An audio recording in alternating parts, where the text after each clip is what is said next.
بسم اللہ الرحمن الرحیم۔ السلام علیکم۔ شروع اللہ کے نام سے جو بڑا مہربان نہایت رحم کرنے والا ہے۔ چپ کر کے سہتے رہو تو اچھے ہو، بول پڑو تو آپ سے برا کوئی نہیں۔ انسان کتنا ہی امیر کیوں نہ بن جائے، تکلیف بیچ نہیں سکتا اور سکون خرید نہیں سکتا۔ کیا میرے عیب دیکھنے لگے ہو؟ لاؤ میں تمہاری اینک صاف کر دوں۔ بہترین انسان وہ ہے جس کا وجود دوسرے کے لیے فائدہ مند ہو۔ رویہ چھوٹی سی چیز ہے لیکن بڑا فرق پیدا کر دیتا ہے۔ نیکی چھوٹی ہو یا بڑی، اسے پسند آ جائے تو دوزخ حرام کر دیتا ہے۔ غصے میں فیصلہ اور خوشی میں وعدہ ہرگز نہ کریں۔ تقدیر اسے کہتے ہیں جو انسان کو گھیر کر وہاں لے جاتی ہے جہاں وہ جانا نہیں چاہتا۔ انسان بڑا ہے تو اپنی سوچ کی وجہ سے، شریف ہے تو اپنے بول کی وجہ سے، قابل احترام ہے تو اپنے عمل کی وجہ سے۔ محفل تھی دعاؤں کی تو میں نے بھی ایک دعا مانگی، میرے اپنے بھی سدا خوش رہیں، میرے ساتھ بھی میرے بعد بھی۔ عجیب فلسفہ ہے کہ لفظوں سے ہی خاموشی ٹوٹتی ہے اور لفظ ہی خاموش کر دیتے ہیں۔ انسان وہ لڑائی کبھی نہیں جیت سکتا جس میں دشمن اس کے اپنے ہوں۔ رشتوں کو جوڑے رکھنے کے لیے کبھی اندھا، کبھی بہرا تو کبھی گونگا ہونا پڑتا ہے۔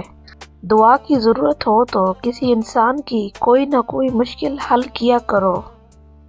وقت دکھائی نہیں دیتا مگر دکھا بہت کچھ دیتا ہے۔ تم اس دنیا میں رہتے نہیں ہو بلکہ تم یہاں سے گزر رہے ہو۔ ہر تاخیر کے پیچھے کوئی نہ کوئی خیر چھپی ہوتی ہے۔ کچھ لوگوں کو پتہ ہی نہیں چلتا کہ ان کے کچھ فیصلے فاصلوں کا سبب بن جاتے ہیں۔ ہم وہ لوگ ہیں جو سوچ بدلنا چاہتے ہیں مگر دوسروں کی۔ ہم لوگ بھی کتنے عجیب ہیں، نشانیاں محفوظ رکھتے ہیں اور لوگوں کو کھو دیتے ہیں۔ سورج ہمیں ہر شام یہ درس دیتا ہے کہ مغرب کی طرف جاؤ گے تو ڈوب جاؤ گے۔ اب وہ عظیم ہستی ہے جس کے پسینے کی ایک بوند کی قیمت بھی اولاد ادا نہیں کر سکتی۔ 3 رشتے بے نقاب ہو جاتے ہیں، بڑھاپے میں اولاد، مصیبت میں دوست، غربت میں بیوی۔ زندگی کی تلخ حقیقتوں سے پیچھا چھڑانا اتنا ہی دشوار ہے جتنا کہ موت سے بچنا۔ شکوے شکایتیں کم اور اللہ کا شکر زیادہ کرو، زندگی آسان ہو جائے گی۔ زندگی میں اپنا پن تو ہر کوئی دکھاتا ہے مگر اپنا ہے کون یہ وقت بتاتا ہے۔ ضروری نہیں کہ ہر لکھا جانے والا لفظ پڑھنے والے کے معیار کے مطابق ہو، لکھنے والا اپنی کیفیت جبکہ پڑھنے والا اپنی کیفیت میں ہوتا ہے۔ اچھے لوگوں کی سنگت میں رہا کرو، سونار کا کچرا بھی بادام سے مہنگا ہوتا ہے۔ عقل گھر بیٹھ کر بادام کھانے سے نہیں آتی، یہ باہر جا کر ٹھوکریں کھانے سے آتی ہے۔ وہ انسان کبھی نہیں ہار سکتا جس کی امید اللہ تعالیٰ سے ہو۔ تو نے رلا کے رکھ دیا ہے زندگی، جا کے پوچھ میری ماں سے کتنے لاڈلے تھے ہم۔ یقین مانے صبر کی زبان اتنی طاقتور ہوتی ہے کہ ستانے والوں کی بنیادیں ہلا دیتی ہے۔ زندگی بہت عجیب ہے، ہم کسی بھی چیز کے بغیر آتے ہیں، پھر ہم ہر چیز کے لیے لڑتے ہیں، پھر ہم ہر چیز چھوڑ کر بغیر کسی چیز کے رخصت ہو جاتے ہیں۔ تلخ حقیقت، ہر چیز مہنگی ہو گئی ہے لیکن ماچس آج بھی 3 روپے کی ہے۔ یاد رکھیں آگ لگانے والوں کی قیمت کبھی نہیں بڑھتی۔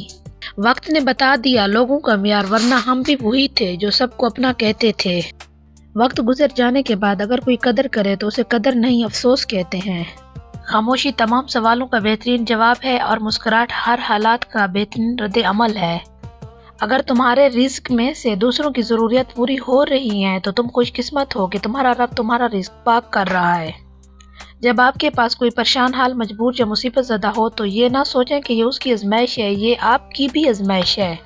ایک پھول والے کی دکان پر کیا خوبصورت جملہ لکھا تھا، انسان کو ہر قدم پر جیت چاہیے مگر لوگ میرے پاس آ کر ہار مانگتے ہیں۔ جو لوگ کہتے ہیں نیکی کا زمانہ نہیں رہا، وہ دراصل انسانوں سے نیکی کا صلہ چاہتے ہیں۔ جو اللہ کی رضا کے لیے نیکی کرتے ہیں ان کے لیے ہر زمانہ نیکی کا ہوتا ہے۔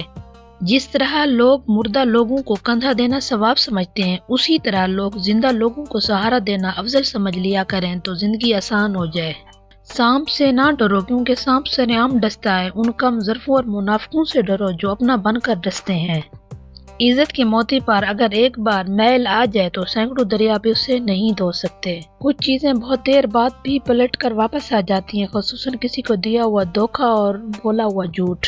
انسان کا زوال اس وقت شروع ہوتا ہے جب وہ اپنے مخلص لوگوں کے ساتھ منافقت شروع کر دیتا ہے۔